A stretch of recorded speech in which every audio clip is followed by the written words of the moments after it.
Today. We're really pleased to welcome, I'll introduce her in 1 second, but I just want to tell our online audience, we have, I think, just one more class, which I will be teaching at the end of the semester next Monday. Thank you for having joined us all semester long. We have also opened enrollment for the new certificate in clean and equitable energy development. So if you liked this class and want to get much deeper training in how to do energy justice in the field, please go to CEED, CEED at Yale. You can just Google that, I guess. But the Clean and Equitable Energy Development Certificate enrollment opened last week and will be open for a couple months. And we hope you'll join us for that, which will be one of Yale's early online certificate programs meant to help communities do a lot of what we talk about in this class. So join us there. With that, I'd like to welcome a Yale School of Environment grad. Acronyms don't always work for the rest of the world. From 2020, Maggie Tallmadge, who's Director of Development, doer, a shaker, and a mover at Navajo Power. Welcome, Maggie. Thank you. Appreciate it. Hi. Well, thanks for having me. It's always fun to come out. I graduated in 2020, so my graduation was actually in my PJs drinking a mimosa on the Oregon coast. So came back a couple of years later to actually walk. As Michael said, I'm a 2020 grad. I'm a citizen of the Cherokee Nation, which brings me to the work and really drives the work I've done. I'm the Director of Development at Navajo Power, which and development in this context is building projects and getting a project ready to move to construction. At Yale, I really came to focus on finance, business, strategies, and found myself focused more on economic development and energy development with tribes in Indian country. Prior to that, I founded the environmental justice program at a coalition of community-based organizations in Oregon. It was called the Coalition of Communities of Color, very creative name. And it was a multi-issue, multi-racial coalition. And I came to really create this program that took in the environmental movement and environmental initiatives and used those to create anti-poverty strategies to serve economic development goals and traditional community development goals. I think, during that time I worked extensively in the legislature as well, carbon pricing, coal to clean, and just really turned the program to focus on energy. I just really saw a lot of opportunities for economic development for our communities. But through that time, I also realized there were limits to policy and advocacy, particularly when our communities were not at the table building companies, building projects, financing the projects. Our voices were taken less seriously. So it was really important for me to go to grad school and really focus on that aspect and to use finance and market strategies to drive environmental justice and equity outcomes. I also worked, at a mainstream traditional developer following grad school. And I became a little tired of making wealthy white farmers more money when I knew that my heart was in economic development for tribes. And I also just saw the limits of capital, private capital, particularly being patient to working with tribes. So I assume it's this guy.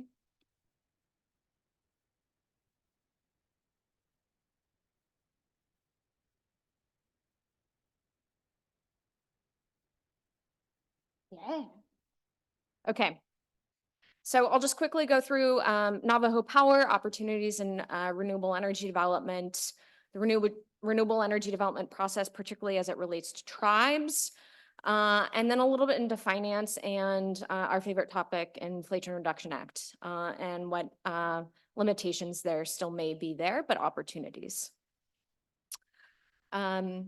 So Navajo Power is a majority native-owned renewable energy company. We are a private company. We're not owned by the Navajo Nation, but founded by Navajo entrepreneurs, really with the idea that the Navajo Nation, federal government wasn't creating these large-scale projects to drive rapid change and really scalable change. Several of the coal plants and coal mines on the Navajo Nation really bolstered the Navajo Nation economy and surrounding communities. But those are quickly closing. Coal plants are quickly closing across the nation, and the closure of one, the Navajo generating station, resulted in a 40% reduction of the Navajo Nation budget. So incredibly impactful. So the idea was to come in and create some opportunities via clean energy to create some jobs to bolster the economy. But more than that, to ensure that we were reversing the traditional energy paradigm. Typically, you have developers coming in, whether it's fossil fuel or clean energy, it doesn't matter. It's the same model, it's just a different tool. Coming in and really dictating where a project goes, who benefits, what the terms are, without a strong engagement of local communities, let alone central tribal governments themselves. So the idea was to change that and really make sure that we have tribal members and tribal governments that are owning energy resources and guiding the development and design of these projects. We reinvest 80% of our profits back into community benefits and into more projects in Indian country. We do large scale projects, although we're looking at smaller ones. These are, one on the Navajo Nation, for example, is about 4,000 acres. So you can think about that scale. It's a utility scale. We feed it into the grid. It's a revenue driver for communities and tribal governments. And we provide the full spectrum of development services, from engaging communities, coming up with an idea of siting the project, filing for interconnection to inject power on the grid, designing the project, and getting it through up and ready for construction, at which time we partner with a larger construction developer. And I think, again, a really big difference too is the idea that we want to make sure that tribes own these projects. So unlike the traditional development model, we preserve, wow, that was not the right slide. That's okay. There you go. We preserve the right for tribes to have equity stake in these projects, which are hundreds of millions of dollars, if not billions, depending on the size. So we're working with, I believe it's actually seven tribes across the US right now, a large portfolio over 3 gigawatts. You know, our staff come from working and living in an Indian country.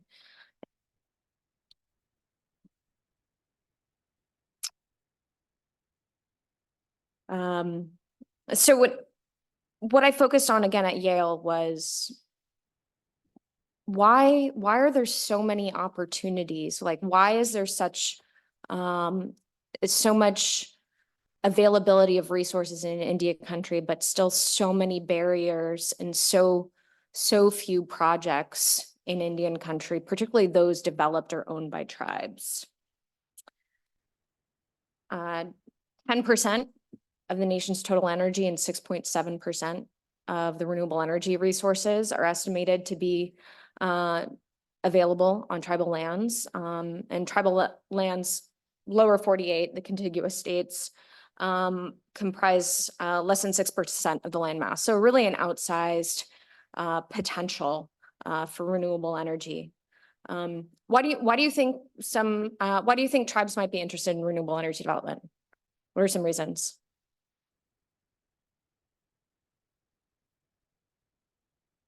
This is an engagement strategy.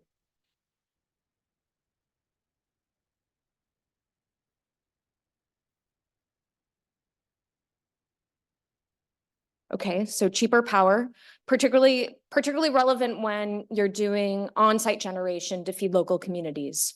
What about some of this utility scale where you're selling power into the grid?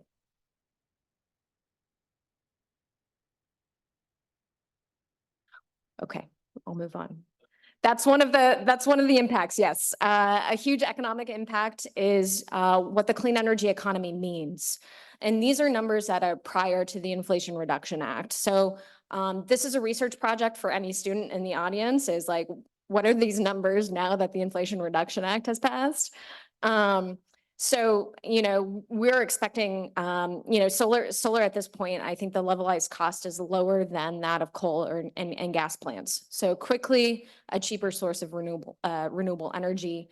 There are trillions of dollars going into the clean energy economy. Trillions of dollars that our communities are not currently involved in or owning, right? This is huge opportunity for our nations. Other benefits, if I want to answer that question, climate change, stuff, greenhouse gas reduction. Okay, I'll move on. So, so this is an example project we have. It's a Painted Desert Power. It's on the Navajo Nation. It's 750 megawatts. Again, this is 4,600 acre parcel. It's not entirely covered by arrays, but a large portion, about 30 to 50%. And this is located in an area on the coal mine and Cameron chapters of the Navajo Nation. This is an area referred to as a former Bennett Freeze area, which under LBJ was frozen for development due to a land dispute between the Hopi and Navajo Nation. Not until 2009 did that freeze unthaw. And what did that freeze do? Said no development, no buildings, no energy, no businesses, no groundbreaking. So you can imagine what that did to the economy. It resulted in no economy. Really, 60% of households do not have electricity in this area. So really, we went into this community and identified some areas, but really worked with local residents who said, no, not there. But there's this abandoned uranium mine that we can't build housing on. We can't grow food. We don't want to graze our sheep.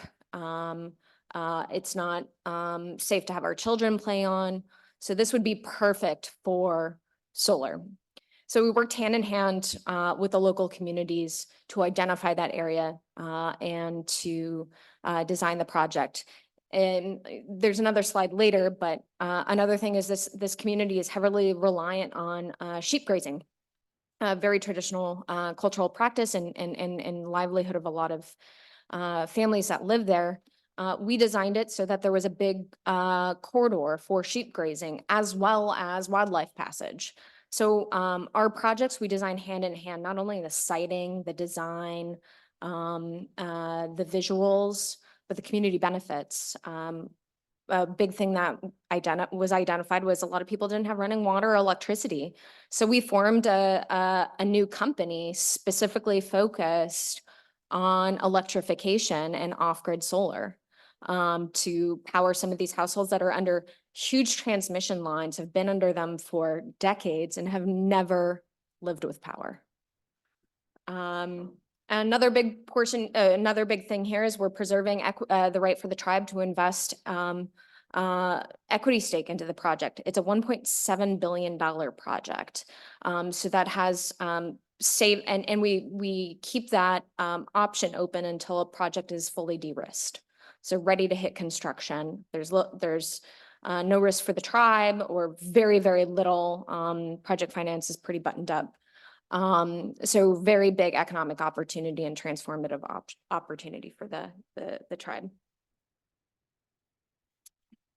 These are just some conservative estimates of the impact of that project. So, and this would be a project in multiple phases. So 500, direct construction jobs for 2 years for each phase of the project, 25 long-term operations jobs. Lease revenue would be at least 50 million. Another thing in tribal communities that we see, actually, I'll jump into it in a minute here.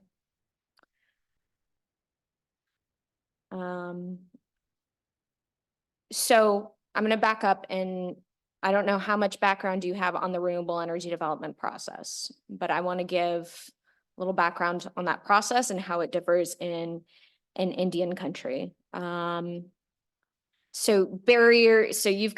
you have to find a site, you need to hook up into the grid to deliver power to buyers, whether it be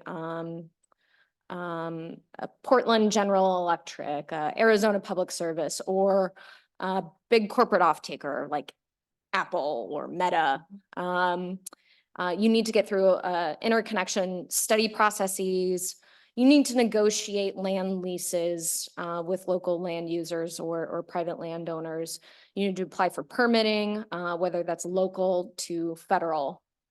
You have to do certain environmental and cultural surveys depending on what level of regulatory framework you are under, and you need to finance the project. You need to create a project that's economical, that someone will buy that power, and then you need to find the financing.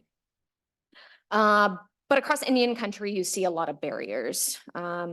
You see, particularly for tribes and tribal communities to develop projects. So accessing capital in the first place to do any of these early stage activities, limited technical expertise or staffing within tribes, even to apply for funding, limitations to transmission infrastructure, whether there's a lack of it or there's not enough capacity on the lines, regulatory complexity, and then just widely a misunderstanding or lack of knowledge of tribal sovereignty and tribal regulatory frameworks amongst larger banking, financial, or development entities. Internally is a lot of tribes have very frequent elections. So sometimes there's a lot of turnover and there's a re-education process that has to take place. There's a lot of trust building. There's rightfully so skepticism towards outside developers of anything coming in saying, we're gonna bring you revenue, but like at what cost, right? So it's a slow process and requires really patient capital. But I'm also going to give you a little federal Indian law lesson, unless you could go over to Gerald Torres's class if he's still teaching at the law school. But so tribes retain tribal sovereignty. What does that mean? They have a right to form their own governments, a right to create their own regulatory framework and laws, a right to determine who are members or citizens of their tribe, a right to tax activities that happen within their borders, and also to zone, like permitting, land use permitting. Land is also held in trust by the federal government. So virtually all decisions about land, including energy and mineral leases, need to go through the Secretary of the Interior of the federal government. So a tribe wants to develop a solar project. Well, okay, but you need to get that lease approved by the federal government. So that's quite a lengthy process.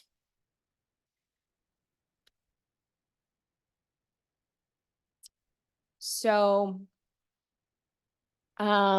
these are some of the barriers. So let's start with site identification. As a result of that tribal trust, land held in tribal trust by the federal government, you have so many jurisdictions you're working under, the legal jurisdictions and the permitting regimes. The land tenure can vary widely. You can have, within a reservation boundary, you can have private, non-Indian owned land. You can have tribal trust land, which is held by the central government, approved by the Secretary of Interior of the US government. You can have tribal private fee simple land, which means a tribe has jurisdiction or has bought that land in private. You can have entities that are allotted to tribal members. So still subject to the consent of those individual tribal members, but within the tribal trust framework. Another aspect too is federal policy created this great idea of allotments and fractionating land. So you have allotments that were given to individual tribal members, but at every generation, that land is further fractionated among the heirs. So you can imagine the hassle that is of going from a small, maybe it's 40 acres, but then you're dealing with 40 different landowners. And these projects take significant land. So as a result, developers often go elsewhere for that permitting, for getting site control. Transmission infrastructure, I think is, that's the biggest barrier we have to renewable energy development generally in the US. But then it's particularly exacerbated in Indian country. These are often rural, remote places with really aging infrastructure. Tribes may not have authority over those lines. Fortunately, more so, we're seeing tribes actually assert their sovereignty and say, hey, Bonneville Power Administration, or hey, what's your utility here in New Haven? Does anyone pay energy bills? Avangrid, there we go. Hey, Avangrid, you have a big transmission line going through our reservation. You had a right of way and negotiated a lease decades ago and didn't pay us anything. While your lease is up for is gonna lapse. So sure, we'll play ball, right? We'll allow you to have that lease again, but you're gonna pay us fairly, and we're gonna have equity stake in this project. So we've seen there's a Morongo tribe in Southern California. They negotiated a $400 million deal off a transmission line. Game changing, and we're able to access really low capital and a really amazing rate of return for that project. So game changing. So we're seeing that more and more, that tribes are asserting their tribal sovereignty over these infrastructure projects. Few more barriers. One thing about these projects held in tribal trust, they need to go through federal permitting often. They need to go through numerous agencies. So one of the biggest one is NEPA. So the National Environmental Protection Act can take 3 to 5 years sometimes, particularly if you have to have public comment. And this is not just public, so if it's a project in Indian country, this is not just public comment from tribal members. This is a public comment from anyone, regardless if they have any interest or rights on that reservation as a tribal member. So a way that really undermines tribal sovereignty. And it just really elongates the process of development. And it's very expensive, just given all of the studies you have to do, and analyses and drafting. So could easily budget $1 million, $2 million for just going through this one permitting document. And some of these, so you'll find yourself on tribal reservations seeing that you have to go through federal permitting. State may have required consultation on certain species. They may have state roads that you may need an encroachment or a crossing permit over. If it's a tribe, fortunately, there's not a lot of county, but county permitting. So you've got a slew of jurisdictions that you've got to run through. And again, this all just increases the cost and timeline for development, and developers just go elsewhere, unfortunately.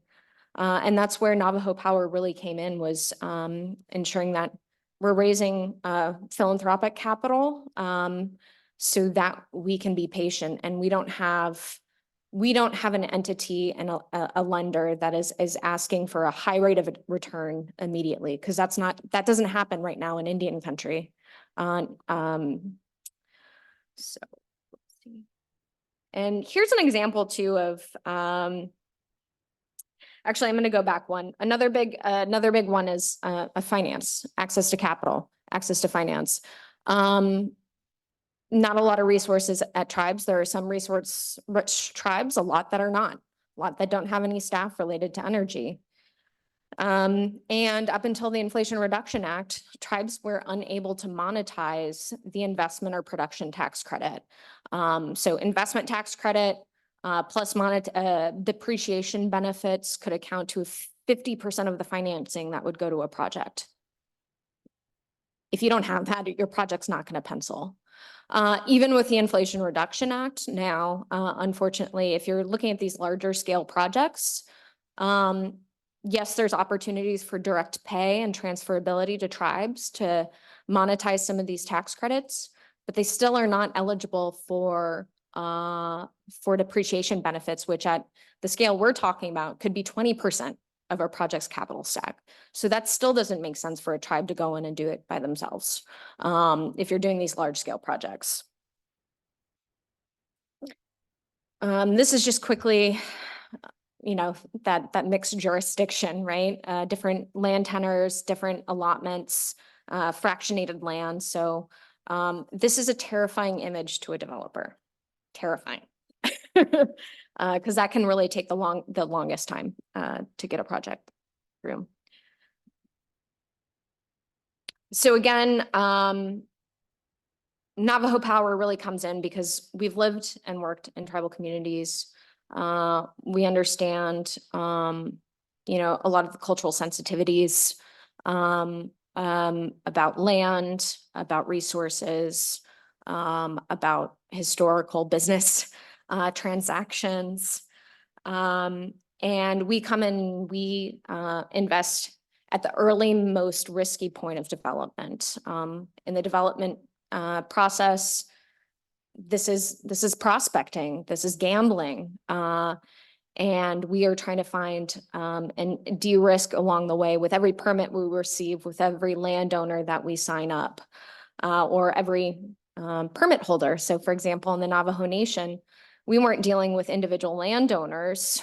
We were dealing with people with sheep grazing permits, right?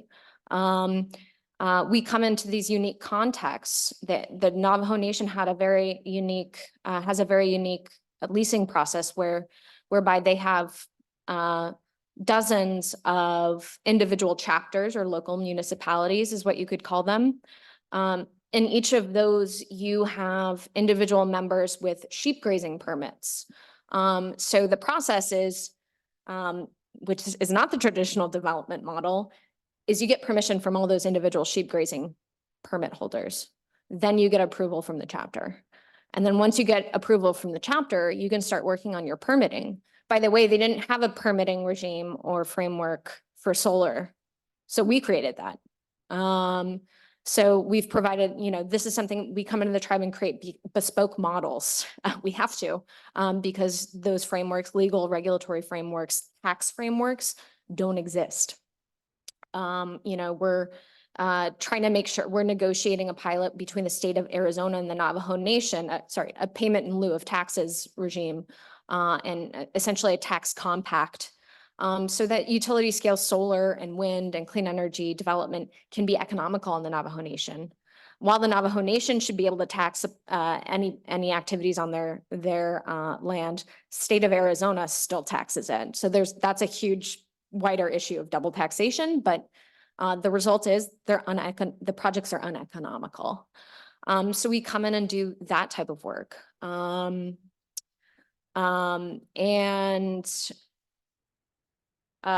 So it's really a bespoke model across the board. And I think, a traditional developer would come in and just go to the central government and say, hey, we want to put a project here.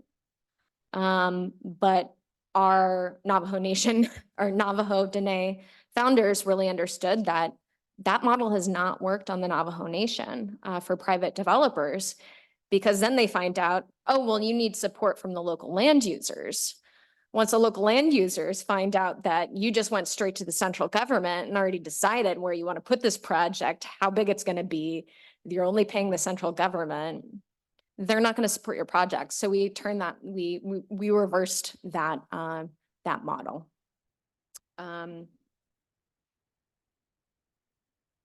I think another issue too, which is interesting with permitting is, so more and more tribes are Hearth Act certified. So this was legislation that was passed so that tribes did not have to continuously go through the Secretary of Interior and through the Bureau of Indian Affairs to get approval for leases. So they set up a regulatory framework, permitting, land use code, you know, how they're going to deal with environmental and cultural resources. And they can do that. It's still akin to NEPA, right? We kind of call it a NEPA light document. It can really accelerate the timeline for permitting on reservations. You could take a 3 to 5 year NEPA timeline and permitting process and potentially reduce it to a year. Because you're working directly with the tribe that wants to do the project. You don't have to go through all of the other agencies at the federal government. But still, at the same time, if you want to build a generation tie line, so a line that connects your project to a major transmission line that connects to the grid, that still has to go through Bureau of Indian Affairs. Linear right-of-ways are not subject to Hearth Act. They are still subject to BIA. So you're still dealing with the federal and tribal jurisdiction. So you really there's a lot of, there's a lot to navigate.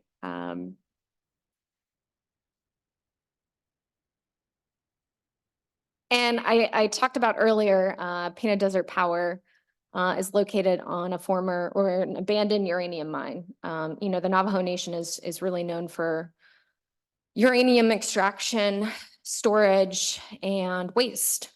And so we really designed this project. The gray is the solar array around and on top of this abandoned uranium mine, so that we're utilizing what tribal communities can't utilize. We have another project that is located on a still current Superfund site. This is my favorite project. It's a former chemical weapons storage depot. The Army finally said, oh, well, maybe we'll give some land over to the tribe. It's a former chemical weapons depot, but here you go. So we're developing a project there. We were looking at a project on a former copper mine on the tailings, essentially the dredges of a copper mine. Another one on a former coal mine. We're looking at another one on a former nuclear site. And this is a real, I've found is a real priority for tribes is, you know, there's a lot of competing interests for use of land, economic development, water resources, first foods, cultural view sheds, cultural sites, wildlife restoration, you name it. So we have to be creative and about where we site these projects and how we develop them.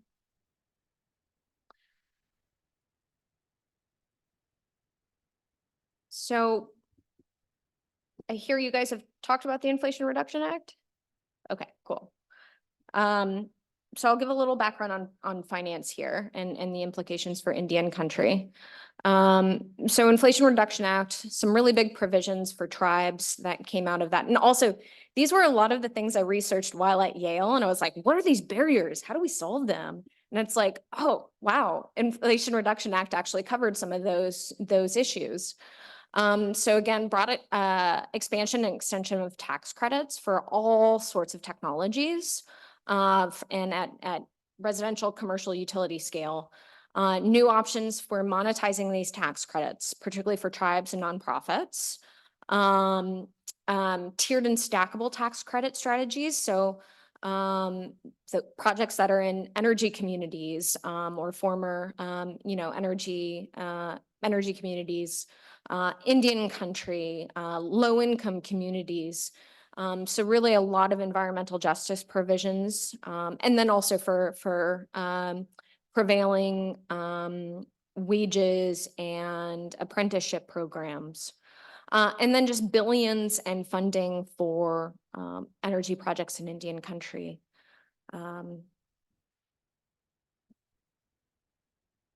So this is how a solar project is typically financed. Again, Navajo Power works at this development stage of the project, which can take 2 to 7 years.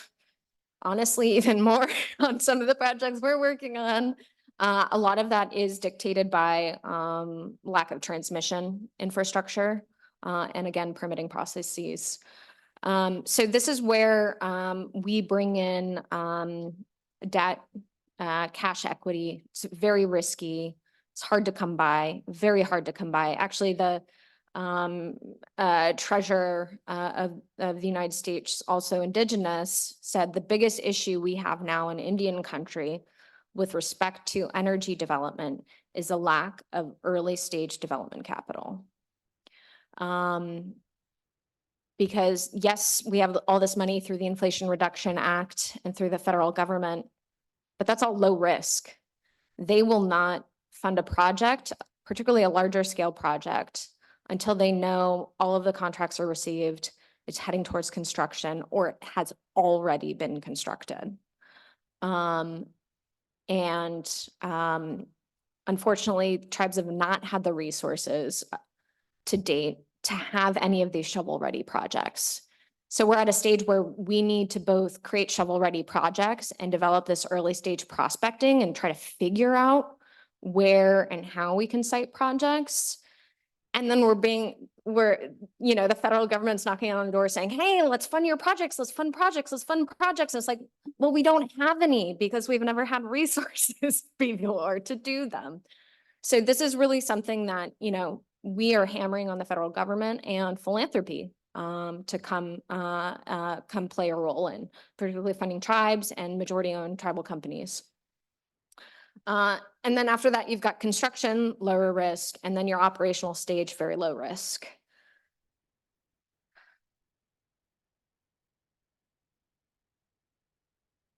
And this is, tribes previously only had the ability to invest at that bottom cash equity portion. There's tax equity, there's a permanent debt, and there's cash equity. Again, tribes have had little access to capital to actually invest in that, particularly at the large scale.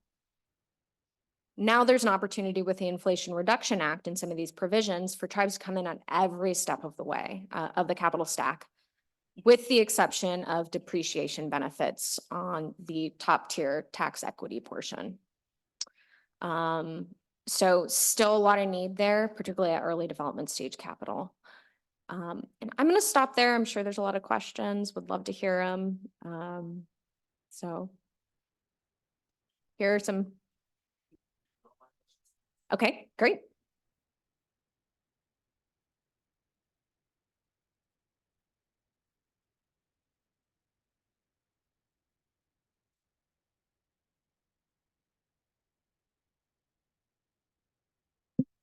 This is really awesome. Particularly as we wrap up, this is probably, some of your last charts and stuff were the most concrete about like the IRA opportunity and how it intersects in Indian country. I'm struck, as I have been all semester and just even in preparing this class, at how different the discourse about energy justice is pre-IRA and post-IRA. And you asked the question, why would a tribe be interested in developing a clean energy project? Could you give us a sense of, let's roll back even before you got into project development. What would you say energy justice issues were before we had capital and the idea of putting power in Indian country? Mm-hmm. Can you maybe just give a little bit of a sense of kind of what some of those deeper, broader issues are? We'll talk about it more in this class as well, but yeah. Yeah, I mean, I can talk about personally, how I came at it, and then also just some of the general issues related to energy justice in Indian country. So I've always come at this work from an environmental justice from a lens of targeted universalism. So the belief that if we create policies and frameworks that address those most marginalized, those policies will automatically benefit those that are more privileged. I think about it as expanding a tent, right? The further you bring out those edges, the more people you'll cover, but you will also bring up those in the middle. And I also viewed it through a lens of environmental justice. Create no harm, provide benefit, and ensure inclusive and accountable decision making. So I always brought that to my work. And I think just personally, I've come at it from a lens of economic development and who actually makes decisions and owns resources.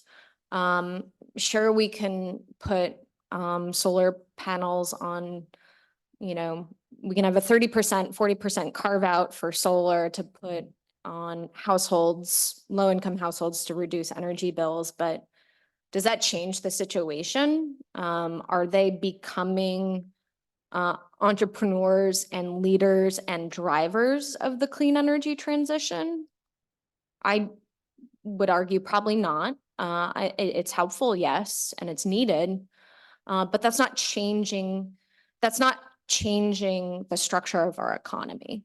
I fundamentally believe that without really targeted interventions and new frameworks, the renewable energy and clean energy transition is bound to replicate all of the inequities of the past fossil fuel structure and economy.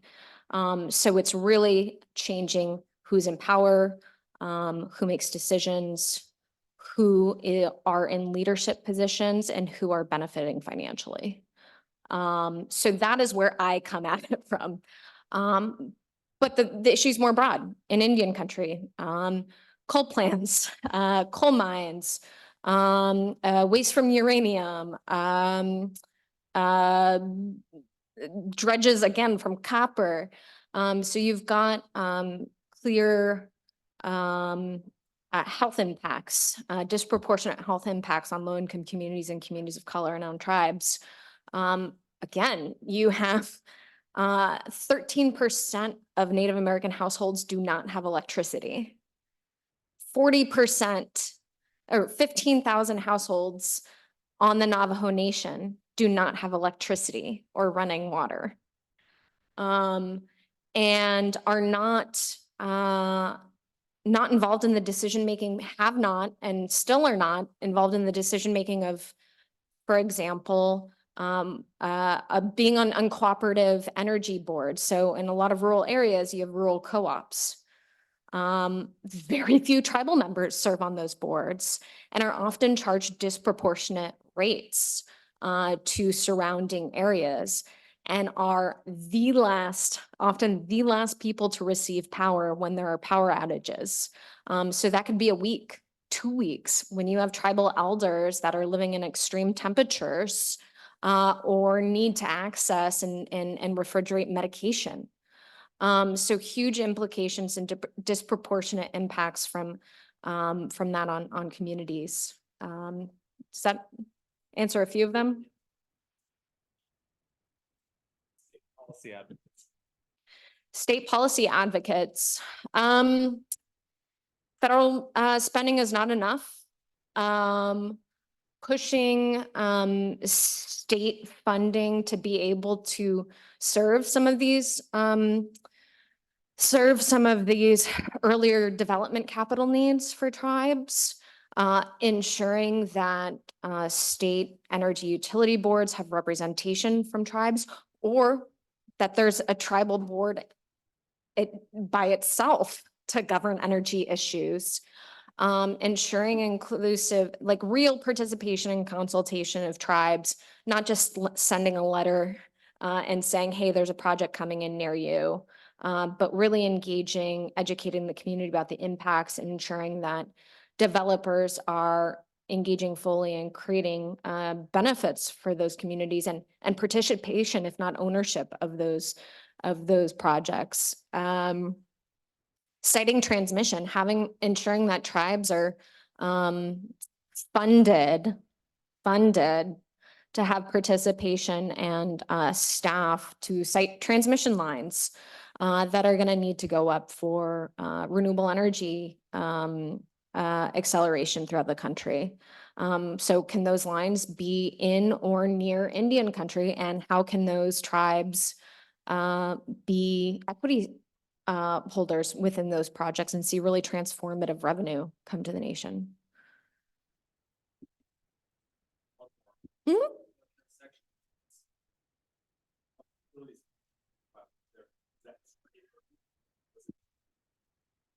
So there should not be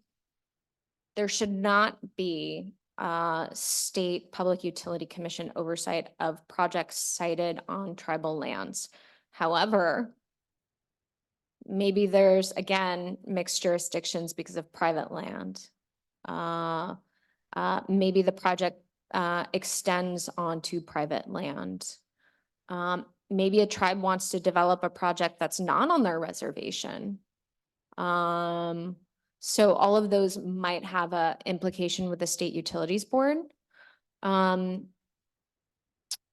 Typically, state utility commissions don't have oversight of rural co-ops. So maybe there's a lever there to ensure that there's equitable outcomes for tribal communities and energy services, but the state doesn't have that oversight. Thank you. Thanks so much. I want to thank Maggie, and we're going to end the online portion. Remember, the certificate on clean and equitable energy development enrollment is open now through early June. Jump on if you want to get into the kind of depths you've seen here. I want to thank Maggie Tallmadge so much. Next week will be our last class online. It'll be short, probably only a half hour online for those of you who want to drop in, where I'll be wrapping the semester up and then hanging out with the students afterwards. So thanks again for everybody online, and we'll see you next week, and hopefully maybe in our certificate program.